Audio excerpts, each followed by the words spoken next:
Bismillahirrahmanirrahim. Assalamualaikum warahmatullahi wabarakatuh. Waalaikumsalam warahmatullahi wabarakatuh. Selamat pagi, siang, sore, hingga malam kepada sahabat Filah sekalian yang selalu menyaksikan video dan kajian-kajian dari kami, dari Ustazah Hajah Dimas Kufah. Pada segmen Life Problems kali ini, kita akan membahas terkait dengan birrul walidain.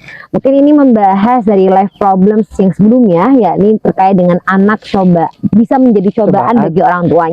Maka bagaimana cara orang tuanya untuk sabar menghadapinya. Nah, sekarang adalah dari POV atau pandangan dari seorang anak, bagaimana kita itu harus patuh, harus birrul walidain kepada kedua orang tua. Mungkin langsung saja kepada Ustazah, waktu dan tempat kami persilahkan. Terima kasih waktunya, Kak. Assalamualaikum warahmatullahi wabarakatuh. Subhanallah walhamdulillah wa la ilaha illallah wallahu akbar. Qala Allah Ta'ala a'udzubillahi minasyaitonir rajim. Bismillahirrahmanirrahim. Wa qadha rabbuka alla ta'budu illa iyyah wa bil walidaini ihsana. Al-ayah tertera di dalam surat Al-Isra ayat 23. Sahabat Filah rahimatullah, alhamdulillah pada kesempatan kali ini kita ketemu kembali, akan kita bahas tentang birrul walidain. Apa itu artinya birrul walidain? Berbuat baik kepada orang tua. Kita berbakti dengan orang tua, karena kasih sayang orang tua sepanjang masa, sepanjang waktu. Sementara kasih sayang anak kepada orang tua hanya sepanjang galah aja. Galah itu hanya kalau kita mau ngambil mangga sepanjang galah itu kenter Jawa nih ya. Nah, di situ mari kita bahas, ada di surat 17 ayat yang ke-23, Kak. Terjemahkan. Dengan menyebut nama Allah yang Maha Pengasih lagi Maha Penyayang, dan Tuhanmu telah memerintahkan agar kamu jangan menyembah selain Dia, dan hendaklah berbuat baik kepada ibu bapak. Jika salah seorang di antara keduanya atau kedua-duanya sampai berusia lanjut dalam pemeliharaanmu, maka sekali-kali janganlah engkau mengatakan kepada keduanya perkataan dan janganlah engkau membentak keduanya, dan ucapkanlah kepada keduanya perkataan yang baik. Masya Allah. Mari kita simak satu ayat ini, ya Allah. Kewajiban kita sebagai hamba ini, hamba itu manusia yang Allah atur harus apa. Kewajiban hamba yang pertama adalah hanya menyembah Allah. Apapun kondisinya hanya menyembah Allah. Berarti kita butuh Allah. Baru yang kedua adalah birrul walidain, berbuat baik kepada orang tua. Kalau sudah nikah, berbuat baik birrul walidainnya sama mertuanya. Kenapa? Karena anak laki-laki itu wajib punya orang tuanya, iya, wajibnya di sini dalam hal untuk menghidupi, Kak. Menghidupi itu sampai ya kalau sakit pengobatan, ya makanya itu anak laki. Nah, kalau kita punya suami, anak laki kita, suami kita berarti ya kepada ya ibunya. Kalau ibu kandung kita berarti kita hukumnya sunnah. Dan tidak akan mungkin anak wanita salihah akan mentelantarkan kedua orang tuanya, nggak mungkin ya. Karena suami yang baik juga, suami yang baik juga nggak mungkin sama mertuanya juga nggak akan mentelantarkan ya, karena dia punya kewajiban untuk ini kan, merawat, menghidupi orang tuanya, otomatis dia juga akan perhatian dengan mertuanya. Oke, apa yang harus dilakukan sebagai anak birrul walidain terhadap orang tuanya? Ada etika, Kak. Ini orang tua yang masih hidup loh ya, Kak. Nanti orang tua yang sudah meninggal juga harus ada. Orang tua yang masih hidup itu etikanya kita sebagai anak itu ada 3, Kak. Itu satu adalah ufil lakum. Tidak boleh menolak loh, Kak. Atas apa yang sudah diminta orang tua selama itu tidak melanggar Allah, itu menyenangkan. Ya, karena menyenangkan itu ya Allah. Karena kalau dibalas, Kak, orang tua dari mulai hamil, melahirkan, menyusui, merawat, mendidik, menguliahkan. Kalau disuruh ganti, nggak ada yang bisa. Makanya itu sebagai tanda syukur nikmat seorang anak itu, ufil lakum, tidak boleh menolak keinginan orang tua selama itu tidak melanggar Allah. Baru yang kedua, Kak, tugas anak itu terhadap bentuk walidain kepada orang tua yang masih hidup itu adalah tanda hormat.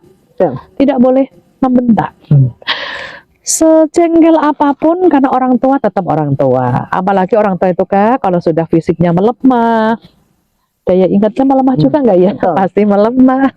Akan Fisik kembali lagi. akan kembali, akan membutuhkan anak-anaknya itu sendiri. Maka anak diharapkan untuk memahami. Lalu yang ketiga adalah kaulang karimah. Ucapkan perkataan-perkataan yang mulia, yang menyenangkan. Yang menyenangkan itu baik perkataan, baik fisik, memperhatikan perbuatannya, itu penting. Itu terhadap orang tua yang masih hidup. Mumpung masih ada orang tua yang masih hidup, karena orang tua itu adalah sebagai jalur birrul walidain, itu adalah masuk surga lewat jalur tengah. Betul. Balasannya itu surga, Kak. Salah satu pintu surga juga ya, salah satu pintu surga pada orang tua. Mungkin dan waktu kita bahas pintu surga kali ya. Boleh. Karena ada 8 loh, Kak. Masya Allah. 8 pintu surga itu apakah kita sudah kenal? Lain waktu kali ya. Oke. Kita lanjutkan, Kak. Birrul walidain terhadap orang tua yang sudah meninggal. Apa yang harus dilakukan? Kalau orang tua sudah meninggal, kita harus berbakti apa? Satu adalah mohonkan ampun atas segala dosa-dosanya yang dulu.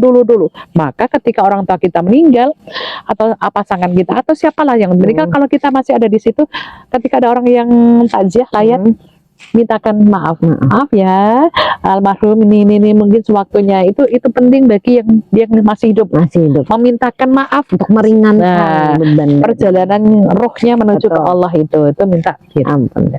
Baru setelah mohon ampun didoain. Didoain di kuburnya, luas kuburnya, itu doanya juga ada di Al-Qur'an, bukan di Al-Qur'an, doanya ada di hadis. Minta diluaskan kuburnya, itu ada di IG saya juga ada. Masya Allah. Di hashtag kajian Mas Kufa. Itu doanya, Robbi firli, ampuni ya Allah, warfa darajatau, angkat derajatnya.